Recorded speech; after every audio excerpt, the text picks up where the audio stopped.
You're a billionaire, an entrepreneur. Sorry, you looked slightly pained when I said that, but you are. You ran a financial tech company, an aviation defense contractor, and you're also an astronaut.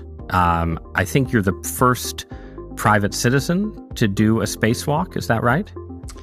So I've been to space twice. So on a Falcon 9 Dragon spacecraft, the exact same way that NASA astronauts send our astronauts to and from space. The first mission was in September 2021, so led the first all-civilian mission to orbit. And then also in September of 2024, my crew and I, we went farther into space than anyone's gone since the last time we walked on the moon. We've tested out a new form of communication using satellite laser links. We communicate over a beam of light between our spaceship and the Starlink constellations, all in the idea of trying to build towards an exciting future where lots of people are living and working in space. President Trump created the Artemis program during his first term. He just created an unbelievable national space policy that said, go back and build the base and stay and then press on to Mars. So we're getting in the right direction. I mean, look, we are hoping our astronauts, who many of them are very trained scientists and engineers, will crack the code on the orbital economy at the International Space Station. Who knows? Cancer-fighting drugs, biotech technology. Maybe we all 3D print a spare liver or kidney and put it in the fridge someday. Who knows? But what I would... We'll come back. Yeah, I want to come back to the orbital economy.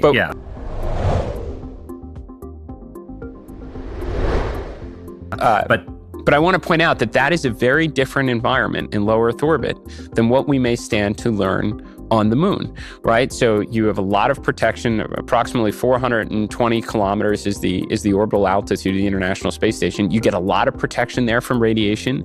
You get a lot of protection there from micrometeoroids and orbital debris, because at that altitude it starts to decay and burn up in the atmosphere quicker. So meaning we have kept astronauts alive in an incredibly harsh environment of space, but literally in the safest place you could have put them, right?